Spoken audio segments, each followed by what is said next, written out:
இந்தியாவில் சாஷேயில் ஷாம்புவை அடைத்து குறைந்த விலைக்கு விற்று தொழில் புரட்சி செய்தவர் டாக்டர் ராஜ்குமார்.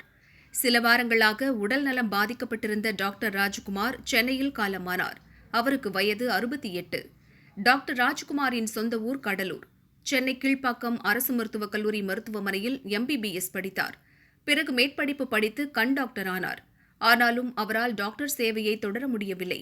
தந்தை சின்னிகிருஷ்ணனின் திடீர் மறைவு ராஜ்குமாரின் வாழ்க்கையை மாற்றியது. குடும்ப தொழிலை கவனித்தார். 1979இல் வெல்வெட் ஷாம்பு நிறுவனத்தை சிறிய அளவில் தொடங்கினார். விற்பனையில் புதிய உத்திகளை கையாண்டார். 40 ஆண்டுகளுக்கு முன் வசதியானவர்கள் மட்டும்தான் ஷாம்புவை பயன்படுத்தினர். பட்டி தொட்டி மக்களையும் வெல்வெட் ஷாம்பு சென்றடைய செய்தவர் டாக்டர் ராஜ்குமார் தான். அதுவரை பாட்டில்களில் அடைத்து விற்கப்பட்ட வெல்வெட் ஷாம்புவை சிறு சிறு சாஷேக்களில் அடைத்து விற்றார். விளைவு மிகப்பெரிய சக்சஸ். வெல்வெட் விற்பனை பீத்து கொண்டு போனது. வெல்வெட் நிறுவனத்தின் தலைமையகம் சென்னை கோடம்பாக்கத்தில் உள்ளது. ராஜ்குமாரின் யுக்தியை பார்த்த பிறகே ஹிந்துஸ்தான் லீவர் லிமிடெட் போன்ற பெரிய நிறுவனங்களே சாஷேக்களில் ஷாம்புவை விற்க ஆரம்பித்தன.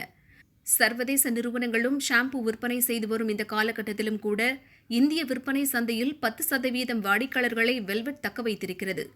இந்தியாவிலேயே முதல் முறையாக மூலிகை சீயக்காய் பவுடரை ஷாம்பு வடிவில் தயாரித்தவரும் இவரே. சுஜாதா பயோடெக் நிறுவனத்தை தொடங்கி நிவாரன் 90 இருமல் மருந்தை தயாரித்தார். 1990களில் நிவாரன் 90யையும் சாஷேக்களில் மிக குறைந்த விலைக்கு விற்று புரட்சியை ஏற்படுத்தினார். அதிக விலைக்கு இருமல் மருந்து வாங்க முடியாத ஏழைகள் நிவாரன் 90யை வாங்கி குடித்து பயன்பெற்றனர்.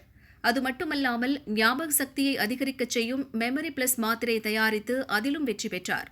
டாக்டர் ராஜ்குமாரின் சகோதரர் CK ரங்கநாதன் கெவின் கேர் நிறுவனத்தின் தலைவர் மற்றும் நிர்வாக இயக்குநர் ஆவார்.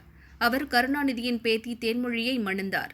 இன்னொரு சகோதரர் CK Kumaravel natural beauty salon நிறுவனர்.